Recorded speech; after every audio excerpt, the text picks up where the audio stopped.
हम स्टार्ट कर रहे हैं करंट अफेयर्स मार्च 2025। अब तक हमने करंट अफेयर्स कवर किए हैं नवंबर, दिसंबर, जनवरी, फरवरी और अब हम कवर कर रहे हैं मार्च। ये अपना 5th मंथ है। इसके बाद हम 10 दिनों के जो करंट अफेयर्स है 10 तारीख तक सेफली हम कर सकते हैं अप्रैल के, वो कवर करेंगे।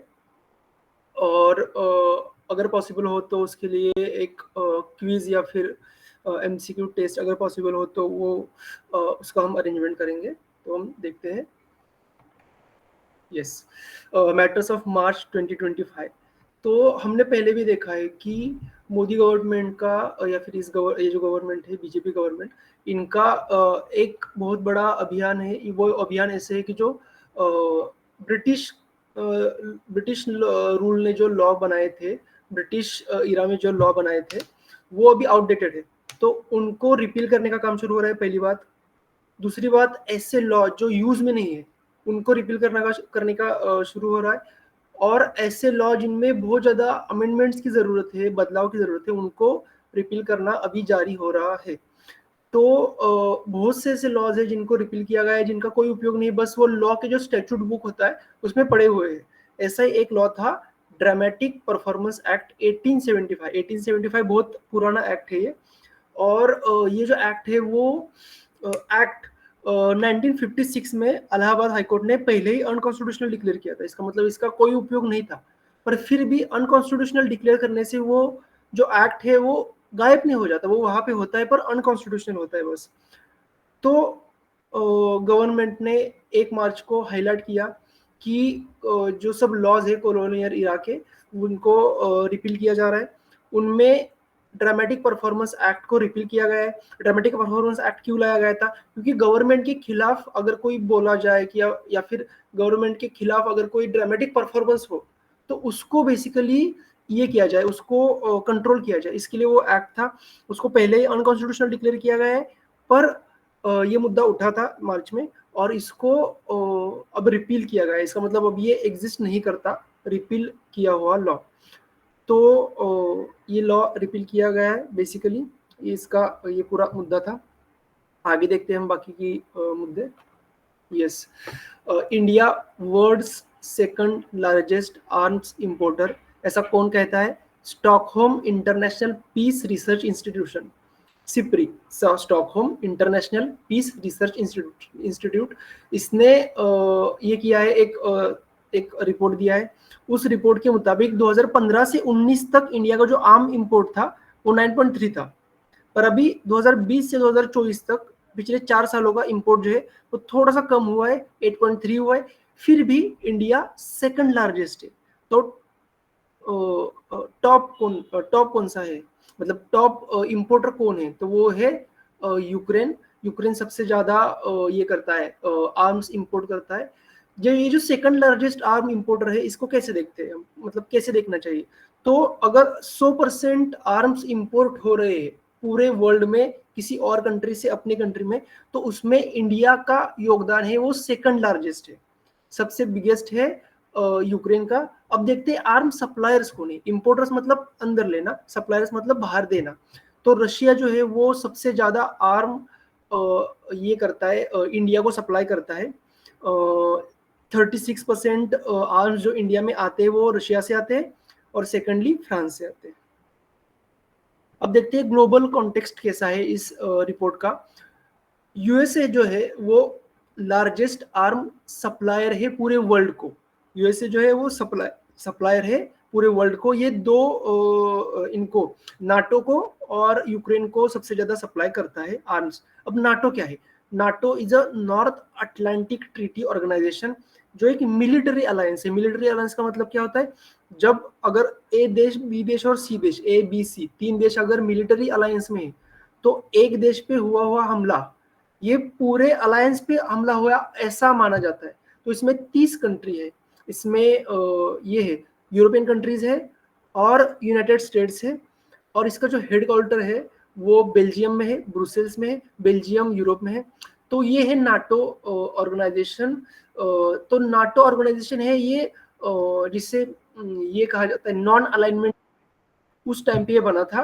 रशिया का खुद का एक ये था, ऑर्गेनाइजेशन था। और इसके खिलाफ यूएसए ने ऑर्गेनाइजेशन बनाया था नाटो। तो ये है पूरा मामला। India is the second largest importer. India को कौन सप्लाई करता है सबसे ज्यादा? रशिया और फ्रांस। और वर्ल्ड का सबसे बड़ा सप्लायर कौन है? वर्ल्ड का सबसे बड़ा यूएसए। इसको याद रखना है। यस, अब देखते हैं राइजाना डायलॉग 2025। तो ये जो डायलॉग है ये बेसिकली क्या है? तो हर एक कंट्री ट्राई करती है कि उस कंट्री के अंदर बहुत से वर्ल्ड लीडर्स आए, उनमें डायलॉग हो। डायलॉग अगर होगा तो इकोनॉमी पे बातचीत होगी, डिफेंस पे बातचीत होगी। तो ऐसे हर बड़े बड़े कंट्रीज का डायलॉग होता है। वैसे इंडिया का राइजीना डायलॉग है। तो इस बार का जो डायलॉग था, इसकी थीम आपको याद रखनी है बिल्कुल। और इसमें चीफ गेस्ट कौन थे इसको भी याद रखना है। तो इसकी जो थीम थी वो थी Kalchakra, people, peace and planet. Kalchakra, people, peace, planet. और चीफ गेस्ट जो थे वो न्यूजीलैंड के प्राइम मिनिस्टर क्रिस्टोफर लुक्सन थे। और इसमें बेसिकली क्या मुद्दे हुए कि weaponisation of trade and economy. Weaponisation of trade and economy क्या होता है कि ट्रेड एंड इकोनॉमी को आप एक वेपन की तरह यूज करते हैं, ये उसका मतलब होता है। फॉर एग्जांपल, अमेरिका अगर टैरिफ्स लगा रहा है चाइना पर सबसे ज्यादा, तो एक तरीके से इकोनॉमी को ट्रेड एक वेपन की तरह यूज कर रहे हैं। तो इसमें इंडिया ने कंसर्न बताया है।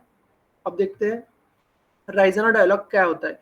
तो राइजाना हिल्स है, मतलब राइजाना हिल एक ये है, एक जगह है, न्यू दिल्ली में जगह है। ये जो जगह है ये वाइस रॉय की जो जगह होती थी पहले ब्रिटिश टाइम में, पर अभी ये इंडियन गवर्नमेंट यूज करता है। तो इसके नाम से ये डायलॉग है, इसका नाम रखा गया है। सबसे इंपॉर्टेंट बात, ये कौन ऑर्गेनाइज करता है? ये करता है observer research foundation in collaboration with ministry of external affairs. ये आपको याद रखना ही रखना है, इसको बहुत बार पढ़ना है। ऑब्जर्वर रिसर्च फाउंडेशन है, इसने ये डायलॉग ये किया था। ये रिसर्च फाउंडेशन ने क्यों किया? क्योंकि जो डायलॉग होता है इसके पीछे बहुत सारा रिसर्च वर्क होता है। तो रिसर्च वर्क उसको जरूरत होती है एक डायलॉग को पूरा करने के लिए। डायलॉग का पूरा एजेंडा, उसमें क्या क्या बातचीत होगी, इसको सबको मैनेज करने के लिए एक रिसर्च फाउंडेशन की जरूरत पड़ती है। तो ऑब्जर्वर रिसर्च फाउंडेशन एक है, उसका पार्ट है। तो ये है राइजाना डायलॉग। ये सभी जो करंट अफेयर्स के न्यूज लेट्स होते हैं उसमें पाया गया, तो ये इंपॉर्टेंट न्यूज है। यस, अब हम देखते हैं India's Indo Pacific concern and strategic grouping. अब पहले कुछ लेक्चर्स में हमने देखा था क्वाड ग्रुप। तो क्वाड ग्रुप क्या होता है? क्वाड ग्रुप होता है Australia, India, Japan, United states. Australia जो कि नीचे है, इंडिया, और राइट साइड में जापान, और फिर राइट साइड में यूएसए। ऐसे करके एक क्वाड ग्रुप है। Screen is not visible, sir. एक मिनट। क्वाड, तो क्वाड क्या है? Australia, India, Japan, United states. ये किसके खिलाफ है या फिर किसको कंट्रोल करने के लिए है? चाइना को। चाइना जो है वो इंडो पैसिफिक रीजन है, मतलब इंडियन ओशन और पैसिफिक ओशन। इस इसमें ये जो ट्रेड रूट्स होते हैं इसमें असर्ट करता है, वो असर्टिव लैंग्वेज है चाइना की। तो उसको असर्शन को कम करने के लिए या फिर उसको एक तरीके से कॉम्बैट करने के लिए ये इंडिया का इनिशिएटिव नहीं कह सकते, पर एक कम एक एक, एक कोलैबोरेटिव इनिशिएटिव है क्वाड का। तो ये इसने कंसर्न जताया है चाइना के असर्टिव प्रेजेंस पे। तो ये था क्वाड। आगे हम देखते हैं, हाँ, इमरजेंस ऑफ स्क्वाड। अब जो पहले देखा था वो था क्वाड, अब देख रहे हैं हम स्क्वाड। तो इसमें कौन कौन से देश है? इसमें यूनाइटेड स्टेट्स है, जापान है, ऑस्ट्रेलिया है। अब इंडिया की जगह फिलीपींस है। तो फिलीपाइंस स्क्वाड का ये है, स्क्वाड का इनिशिएटिव है। फिर वही इसका पर्पज है कि चाइना को थोड़ा कंट्रोल करने के लिए ये स्क्वाड का ये किया है, उन्होंने गठन किया है। तो अभी जो न्यूज इसकी आई थी एक और की, फिलीपाइंस ने इंडिया को इनवाइट किया है स्क्वाड ज्वाइन करने के लिए। तो ये बेसिकली आपको याद रखना है कि क्वाड में कौन है और स्क्वाड में कौन है। इसमें थोड़ा सा ये हो सकता है, कंफ्यूजन हो सकता है, और इसका इस्तेमाल करके सवाल भी पूछा जा सकता है कि क्वाड में कौन कौन से देश है, स्क्वाड में कौन कौन से है। इसको आपको याद रखना है, स्क्वाड में फिलीपींस है और क्वाड में इंडिया है। तीन जो स्टेट्स है, तीन कंट्रीज है वो कॉमन है, यूनाइटेड स्टेट्स, जापान और ऑस्ट्रेलिया। यस, आगे हम देखते हैं रोड्रिगो डुटेर्टेज आईसीसी ट्रायल। अब ये कौन थे रोड्रिगो? तो ये रोड्रिगो जो थे वो फिलीपाइंस के फॉर्मर प्रेसिडेंट थे। तो फिलीपाइंस के फॉर्मर प्रेसिडेंट थे। इन्होंने क्या किया था कि crimes against humanity and extra judicial killings during anti drug campaign 2021-2029, 2011 से 2019 के बीच ये जो फिलीपाइंस के प्रेसिडेंट है इनके खिलाफ एलिगेशंस लगे हैं कि इन्होंने क्राइम अगेंस्ट ह्यूमैनिटी किया है और एक्स्ट्रा जुडिशियल किलिंग्स किए हैं। एक्स्ट्रा जुडिशियल किलिंग्स क्या होते हैं? ऐसे किलिंग्स जिसको जुडिशियली एक तरीके से रिकॉग्नाइज नहीं किया है। फॉर एग्जाम्पल, इंडिया में अगर कस्टडी में किसी की मौत हो जाती है या फिर कस्टडी में, पुलिस कस्टडी में किसी को मार दिया जाता है, तो इसको बोलते हैं एक्स्ट्रा जुडिशियल किलिंग। तो ये फॉर्मर ये है फिलीपाइंस के प्रेसिडेंट है और एक पहले ऐसे व्यक्ति है या फिर पहले ऐसे हेड ऑफ द स्टेट है एशिया से जो आईसीसी में उनको उनके ऊपर चार्जेस लगे। तो आईसीसी क्या होता है हम देखते हैं।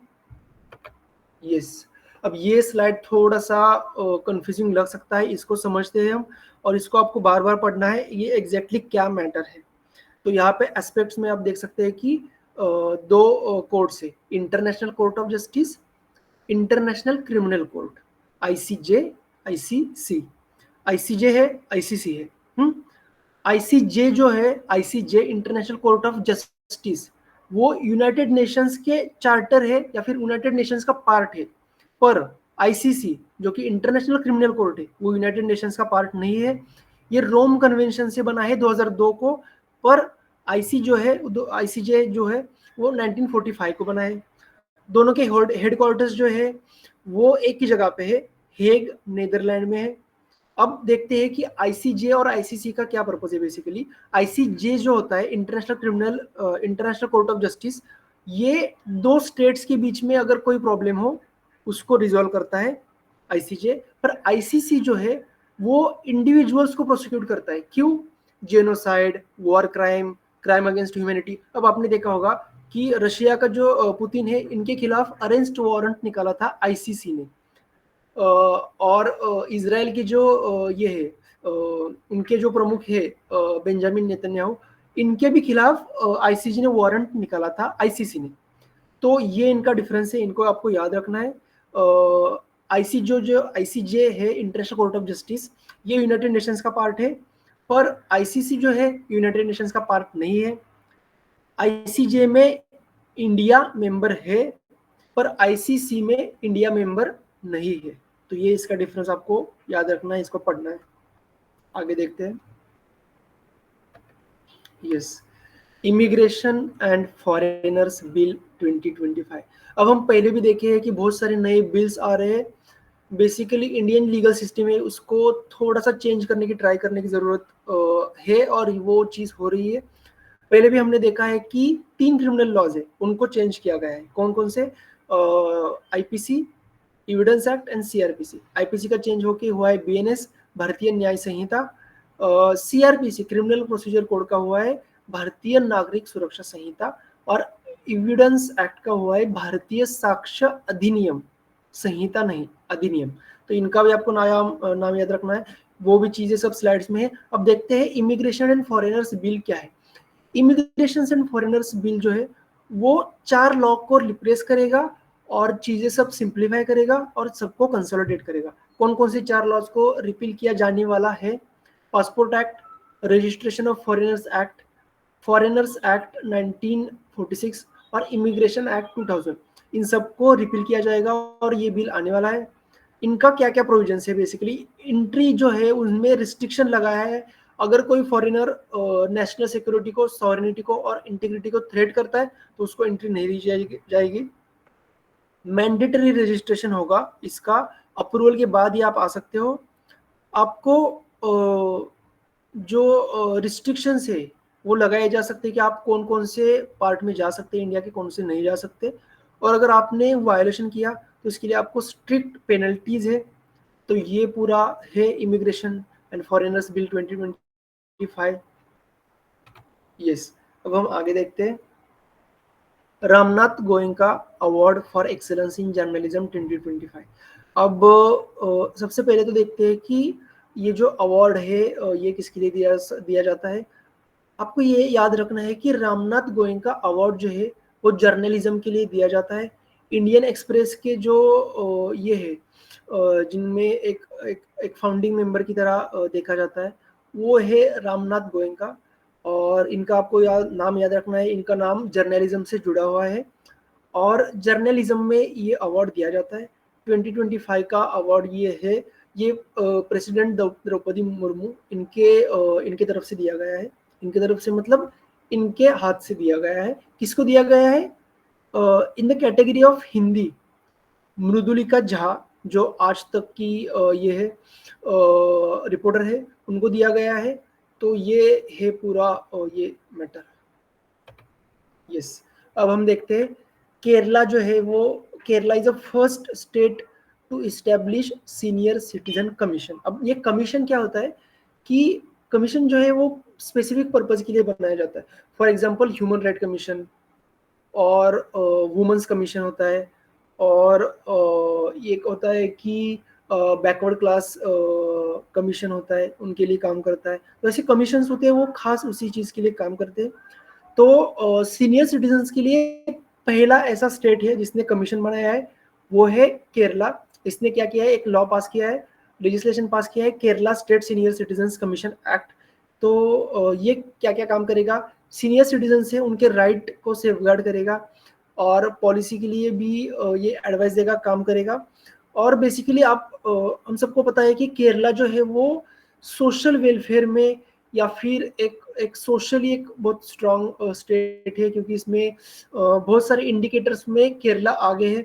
सबसे ज़्यादा आगे है केरला इसमें साक्षरता रेट में, वो मुझे लगता है 90% के ऊपर है कुछ। तो ये है पूरा केरला का मैटर, सीनियर सिटीजन कमीशन।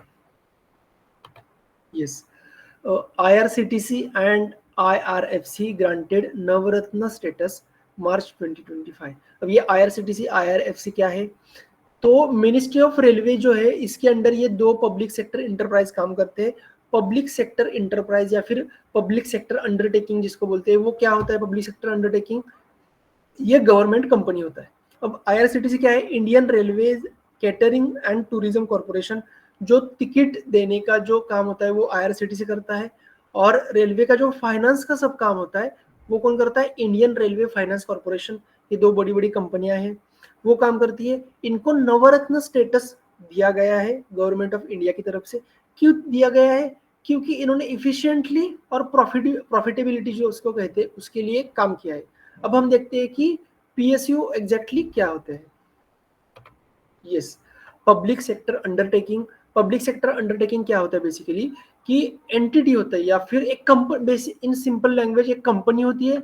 उस कंपनी का जो पूरा कैपिटल है, वो कैपिटल का 50% से ज्यादा पार्ट जो है वो गवर्नमेंट का होता है। अगर गवर्नमेंट का 50% से ज्यादा पार्ट है तो बेसिकली गवर्नमेंट उस कंपनी को ओन करता है। पर ओन करता है इसका मतलब ये नहीं कि चलाता है, चलाना जो कंपनी का है वो बोर्ड ऑफ डायरेक्टर होता है। पर ये गवर्नमेंट कंपनियां हैं, लगभग 400 गवर्नमेंट कंपनी है। हर हर देश में गवर्नमेंट का खुद का एक बिजनेस होता है इकोनॉमी को एक सप्लीमेंट करने के लिए। तो वैसे इंडिया का है, इंडिया में इसको पब्लिक सेक्टर अंडरटेकिंग बोलते हैं। ये दो टाइप्स के होते हैं, CPSU, SPSU, central public sector undertaking और स्टेट पब्लिक सेक्टर अंडरटेकिंग। तो इसके जो क्लासिफिकेशन होता है इसका साइज के हिसाब से वो क्या होता है कि महारत्न, नवरत्न एंड मिनी रत्न। तो ये इसका क्लासिफिकेशन है। Yes, one nation one port initiative. ये क्या है बेसिकली? वन पोर्ट, पोर्ट मतलब क्या होता है कि एक बंदर होता है जिसमें पूरा इंपोर्ट एक्सपोर्ट का बिजनेस चलता है। तो इस इंपोर्ट एक्सपोर्ट के बिजनेस को एक तरीके से यूनिफॉर्म प्रोसीजर देने के लिए ये इनिशिएटिव शुरू किया गया है। तो ये इनिशिएटिव शुरू किया गया है क्योंकि एक डिजिटलाइजेशन आए इस पूरे प्रोसेस में, इंपोर्ट के एक्सपोर्ट के प्रोसेस में। अगर ये शुरू हुआ तो पूरे इंडिया में यूनिफॉर्मली काम होगा पोर्ट्स पे। One nation one port initiative, इसको भी आपको पढ़ना है। यस, गवर्नमेंट स्कीम्स जो है उसको हम देख रहे थे। हमने देखा one port one nation one port initiative. अब हम देख रहे हैं पीएम युवा 3.0। पीएम युवा 3.0 इसका बेसिकली पर्पस क्या है कि राइटर्स जो होते हैं, ऑथर्स जो होते हैं, जो लिखते हैं, यंग लोग, उनको मदद करने के लिए ये स्कीम है। The prime minister scheme for mentoring young authors, ministry of education की तरफ से इसको लॉन्च किया गया है। ये बेसिकली क्या करता है कि प्रमोट करता है कि आप पढ़ो, लिखो और पब्लिश करो चीज़ों को। तो इंडिया में जो है वो रिसर्च का एक माहौल थोड़ा सा कम होते दिखाई नजर आ रहा है। इसीलिए इसको बढ़ाने के लिए हमने पहले भी देखा है वन नेशन वन सब्सक्रिप्शन, जो कि जर्नल्स का सब्सक्रिप्शन देता है। उसके बारे में हमने देखा है कि कैसे इंडिया रिसर्च को बढ़ावा दे रहा है। ये भी इसका ही एक पार्ट है। तो इसमें 22 लैंग्वेजेस है इंडिया की और इंग्लिश लैंग्वेज है, इसमें काम होगा। और ये बेसिकली यंग ऑथर्स जो है जिनकी एज 30 ईयर्स के अंडर है उनके लिए ये काम करेगा। पीएम युवा 3.0, अगर इसके बारे में पूछा जाए तो ये सवाल बनता है कि पीएम युवा 3.0 जो है इसका पर्पस क्या है। तो आपको अलग अलग पर्पस दिए जाएंगे, इसमें से आपको एक राइट आंसर चूज करना है। यस, अब हम देखते हैं कि इसमें क्या हो रहा है, यूनाइटेड स्टेट्स में क्या हो रहा है। हमने पहले भी देखा है कि यूनाइटेड स्टेट्स में बहुत कुछ चीज़ें हुई है। अब देखते हैं कि क्या हो रहा है। English declared official language, executive order बनाया है इसने डोनाल्ड ट्रंप ने, प्रेसिडेंट डोनाल्ड ट्रंप, और उन्होंने रिकॉग्नाइज किया है English as a first official language. तो ये चीज़ हुई है। उसके बाद yes, tariff hikes on imports. तो ये बेसिकली ट्रेड वॉर है जो इसने शुरू किया है, प्रेसिडेंट डोनाल्ड ट्रंप ने शुरू किया है। इसमें क्या किया गया है कि रेसिप्रोकल टैरिफ जिसे बोलते हैं। रेसिप्रोकल मतलब आप हम पे जितना टैरिफ लगाते हैं हम भी आप पे उतना ही टैरिफ लगाएंगे। ये कह रहे यूनाइटेड स्टेट्स। इसमें टारगेटेड कंट्रीज कौन कौन सी है? कनाडा, मैक्सिको और चाइना। तो ये 3 कंट्री जो है इनको टारगेट किया गया है। और ये इन 3 कंट्रीज का जो मार्च 4 तारीख से ये होगा, टैरिफ्स लगेंगे। तो ये था यूएसए का न्यूज़। यस, अब हम देखते हैं समिट कौन सा हुआ था। ये थोड़ा इम्पोर्टेंट चीज़ है क्योंकि इंडिया ग्लोबल लेवल पे ग्लोबल लीडरशिप में क्या क्या काम कर रहा है, ये बातें बहुत इम्पोर्टेंट हो जाती है। इसमें से एक समिट हुआ है, वर्ल्ड सस्टेनेबल डेवलपमेंट समिट 2025। ये कहाँ हुआ है? न्यू दिल्ली में हुआ है। तो ये जो समिट है इसने किसने ऑर्गेनाइज किया ये भी आपको याद रखना है। The energy and resource institute. पहले भी हमने देखा है कि राइजाना समिट, राइजाना डायलॉग है, ये एक वो भी एक रिसर्च फाउंडेशन जो था उसने शुरू किया था। ये समिट भी ऑर्गेनाइज किया है एनर्जी एंड रिसोर्सेज इंस्टीट्यूट ने। क्यों? क्योंकि जो समिट होते हैं इनके पीछे बहुत ज़्यादा रिसर्च की ज़रूरत लगती है। तो इंडिया, इसमें बेसिकली क्या हुआ है कि इंडिया ने अपने हाईलाइट किए क्लाइमेट लीडरशिप इनिशिएटिव्स को। कौन कौन से initiatives? International solar alliance, coalition for disaster resilient infrastructure and mission lifestyle for environment. इन तीन में से हमने एक चीज के बारे में बहुत कुछ जाना है पहले भी, इंटरनेशनल सोलर अलायंस को।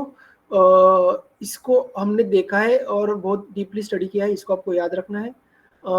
और इसमें जो मेजर पार्टिसिपेशन था वो था गुयाना के prime minister brigadier Mark Philip का और ब्राजील के मिनिस्टर मरीना सिल्वा इनका। तो ये न्यू दिल्ली में हुआ है वर्ल्ड सस्टेनेबल डेवलपमेंट समिट। इसके बारे में आपको पढ़ना है, इंटरनेशनल सोलर अलायंस के बारे में हमने पहले भी कवर किया है, स्लाइड्स में वो सब चीजें होंगी।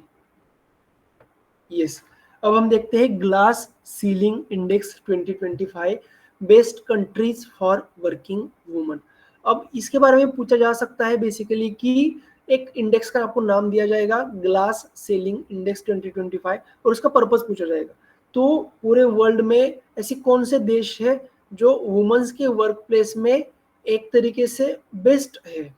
तो इसका कौन कौन से एक पैरामीटर्स देखते हैं, जेंडर इक्वेलिटी देखते हैं, वर्क प्लेस इंक्लूजन देखते हैं और करियर ग्रोथ फॉर वुमेन्स देखते हैं। इसमें से पहले टॉप 3 जो कंट्रीज है वो है फ्रांस, स्पेन, ऑस्ट्रेलिया। तो इंटरनेशनल वुमेन्स डे जो कि मार्च 8 को होता है, 8 मार्च को होता है, उसके ओकेजन पे ये पब्लिश किया गया था इंडेक्स। ये इंडेक्स, इसमें से कौन से 3 देश टॉप पे हैं और किसके लिए इंडेक्स होता है, ये आपको याद रखना है। आगे देखते हैं। LIC ranked world's third strongest insurance brand. अब वर्ल्ड के इंश्योरेंस ब्रांड है, उनको ये किया गया था, रेट किया गया था, तो इसमें LIC सबसे बड़ा ये है, सबसे तीसरे नंबर का बड़ा इंश्योरेंस ब्रांड है। तो ये एक रिपोर्ट आया था, रिपोर्ट का नाम क्या था, brand strength index, brand strength index. तो ये रिपोर्ट आया था, इसमें टॉप 3 जो है वो कौन कौन से है। पोलैंड का इंश्योरेंस ये है, इंश्योरेंस कंपनी है, वो सबसे हाईएस्ट नंबर पे है। चाइना लाइफ इंश्योरेंस, चाइना का जो लाइफ इंश्योरेंस कंपनी है वो दूसरे नंबर पे है, और इंडिया का LIC तीसरे नंबर पे है। तो इसको भी आपको याद रखना है। शायद पूछा जा सकता है कि LIC का कौन सा नंबर लगता है, तो वहां पे दिया जाएगा पहला नंबर, दूसरा नंबर, तीसरा नंबर, या फिर 10वां नंबर, ऐसा कुछ। तो आपको तीसरा नंबर लिखना है। LIC तीसरा नंबर का बहुत बड़ा ये है, स्ट्रॉन्गेस्ट ये है, स्ट्रॉन्गेस्ट कॉरपोरेशन है। और बोला जाता है कि जो IPO जो होता है, या फिर इनिशियल पब्लिक ऑफर जिसको बोलते हैं, वो चीज़ आप कंपनी लॉ में पढ़ेंगे, तो वो सबसे बड़ा पब्लिक ऑफर है, वो LIC ने दिया था। तो इसके बारे में आप लॉ में पढ़ेंगे बाद में, पर अभी तो आपको याद रखना है कि LIC is the third largest insurance brand. Yes, अब हम देखते हैं वर्ल्ड हैप्पीनेस रिपोर्ट। हैप्पीनेस में इंडिया बहुत पीछे है, इंडिया के लोग बिल्कुल भी हैप्पी नहीं है। तो देखते हैं हम क्या है। Finland remains happiest country for the 8th consecutive year. सीधे 8 साल के लिए फिनलैंड जो है वो वर्ल्ड की हैप्पीएस्ट कंट्री है। इंडिया का नंबर क्या है, इंडिया का नंबर 2024 में क्या था, 2025 में क्या था, ये हम देखते हैं। याद रखने वाली चीज है 2025 में, पर हम देख रहे हैं कि इंडिया का क्या है एग्जैक्टली हाल। तो 2024 में 126 इंडिया का पोजीशन था, वो सुधार होके 118 पे गया हुआ है। तो ये बेसिकली किसका क्या पैरामीटर्स होते हैं, इसके पैरामीटर्स होते हैं कि social connection, trust and caring for others. तो इंडिया में दूसरों की केयर करने में इंडिया थोड़ा सा पीछे रह गया है। इंडिया में लोग दूसरों की केयर नहीं करते, या फिर एक सोशल कनेक्शन है वो कम पड़ गया है। अब देखते हैं यूनाइटेड स्टेट्स का क्या हुआ है। यूनाइटेड स्टेट्स का भी हाल बहुत खराब हुआ है। यूनाइटेड स्टेट्स पहली बार 24th पोजीशन पे है, लोअर एवर रैंकिंग है यूनाइटेड स्टेट्स की। क्यों ऐसा हुआ है।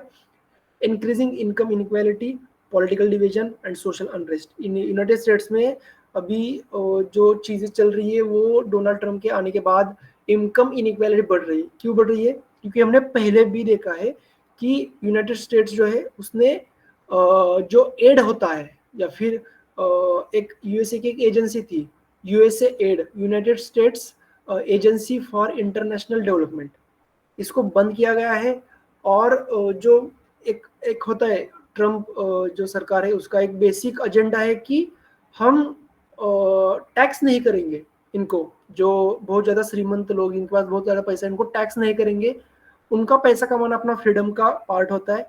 तो इसके लिए इनकम इनइक्वालिटी बढ़ रही है, पॉलिटिकल डिवीजन भी बढ़ रहा है, इसीलिए यूनाइटेड स्टेट्स का भी रैंक नीचे गिर गया है। यूनाइटेड स्टेट्स का है 24th और इंडिया का है 118, और फिनलैंड सबसे ऊपर के पोजीशन पे है। आगे हम देखते हैं Roshni Nadar, first Indian woman in top 10 richest woman. तो ये है एक लिस्ट पब्लिश हुई है जिसका नाम है हुरून ग्लोबल रिच लिस्ट 2025। तो इसमें रिचेस्ट वुमन है उनका ये किया गया था, उनका लिस्ट निकाला गया था। तो ये रिचेस्ट वुमेन्स का ये है लिस्ट है। इसमें पहली बार किसी इंडियन वुमन आई है, उनका नाम है रोशनी नदार।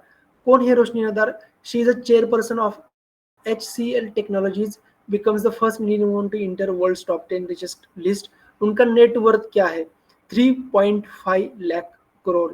अब ये 3.5 लाख करोड़ जो उनके पास पूरा नेट वर्थ है, वो उनके पास इनकम बेस नहीं होता। ऐसा नहीं होता कि उनके पास बैंक बैलेंस 3.5 लाख करोड़ है, पर इनका जो कंपनीज में जो स्टेक होल्ड होता है, स्टेक्स होते हैं, या फिर कंपनीज में कैपिटल्स जो होते हैं वो बहुत ज़्यादा है।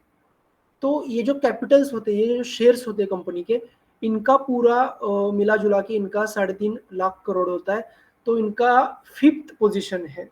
ये आपको बात याद रखनी है कि पहले से वुमन है, HCL टेक्नोलॉजीज में अब ये चेयरपर्सन है, और 5th पोजीशन है। 3.5 लाख का नेट वर्थ है, इनकम नहीं बोला गया है, नेट वर्थ बोला गया है ऐसे। अब हम देखते हैं और थोड़े रिपोर्ट्स।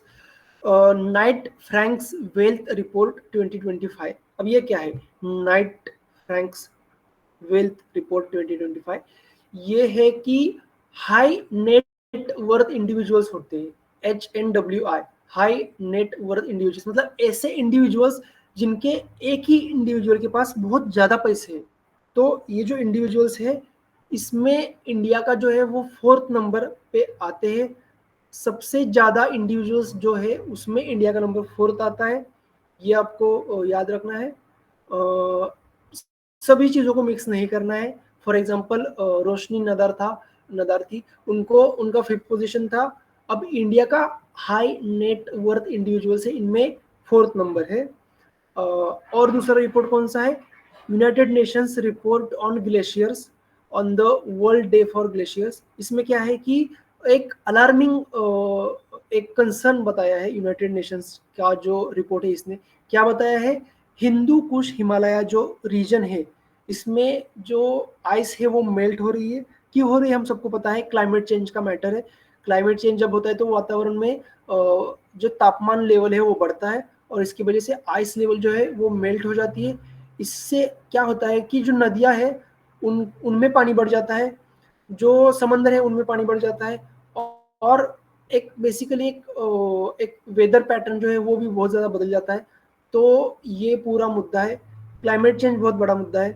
क्लाइमेट चेंज की वजह से लोग बोल रहे हैं कि World War III भी हो सकता है, और लोग बोल रहे हैं कि बहुत ज़्यादा इमिग्रेशंस होने वाले हैं। इमिग्रेशन मतलब एक पार्ट से दूसरे पार्ट में वर्ल्ड में जाना। रिफ्यूजीज बहुत ज़्यादा होने वाले हैं। तो ये पूरा मुद्दा है क्लाइमेट चेंज का। तो उन्होंने बताया कि 65% एक्सेलरेट हुआ है ये जो ग्लेशियर्स का लॉस है, वो इंडिया के लिए वो कंसर्निंग बात है। आगे हम देखते हैं। यस, अब ये एक ऐसी स्लाइड है जिसको याद रखने के लिए आपको मेहनत करनी पड़ेगी। ये क्या है? ये मिलिट्री एक्सरसाइज है। पहले भी हमने बहुत सारे मिलिट्री एक्सरसाइज देखे। मिलिट्री एक्सरसाइज को बेसिकली कैसे याद रखना है? तो इनका जो नाम होता है, और जो जिन दो विषय के बीच ये होते हैं, उनका नाम थोड़ा सा मैच करता है, या फिर उसमें कुछ ना कुछ तो कनेक्शन होता है। अब हम देखते हैं। सी ड्रैगन 2025 एक्सरसाइज है। ये कौन कौन से देश के बीच में हुआ था? India, Japan, Australia and south Korea. India, Japan, Australia, south Korea. ये एक नेवल एक्सरसाइज है जिसको बोला गया है सी ड्रैगन 2025। अब इसको आपको याद रखना है कैसे? सी ड्रैगन है तो ये समंदर में हुआ है, और ये 4 देशों के बीच हुआ है, इंडिया, जापान, ऑस्ट्रेलिया और साउथ कोरिया। आगे हम देखते हैं।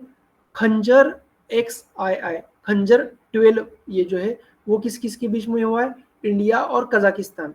अब ये खंजर खंजर एक बेसिकली के से नाम शुरू होता है, और कजाकिस्तान, ऐसे हम इसको याद रखेंगे। खंजर, कजाकिस्तान, ऐसे। तो ये जॉइंट स्पेशल फोर्सेस एक्सरसाइज हुआ था। आगे हम देखते हैं। बोंगो सागर, बोंगो बंगाल, सागर एक इंडिया से वर्ड आता है, बोंगो सागर। ये मिलिट्री एक्सरसाइज हुआ था इंडिया और बांग्लादेश के बीच, तो इसको आपको याद रखना है। आगे हम देखते हैं वरुण। वरुण एक्सरसाइज जो है वो इंडिया और फ्रांस के बीच हुआ है। ये नेवल एक्सरसाइज है, इसका कुछ कनेक्शन नहीं बन रहा है, आपको इसको याद रखना है, वरुण। यस, तो ये सब एक्सरसाइज है। पहले भी बहुत सारे एक्सरसाइज हमने देखे, उनको भी आपको याद रखना है। आगे हम देखते हैं। Yes, International Day of Women's जजेस मार्च 10। अब इसमें थोड़ा सा ये हो सकता है, मिसमैच हो सकता है। वुमेन्स डे कब होता है? 8 मार्च को होता है। Day of,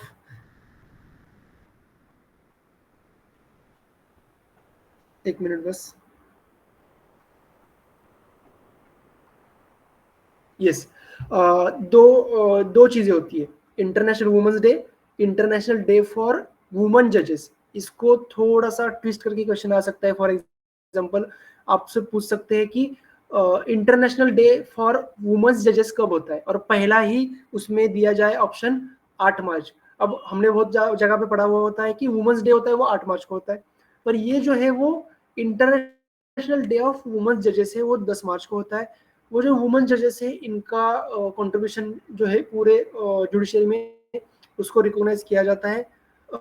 yes, that's the whole issue, यही है बस ये मुद्दा।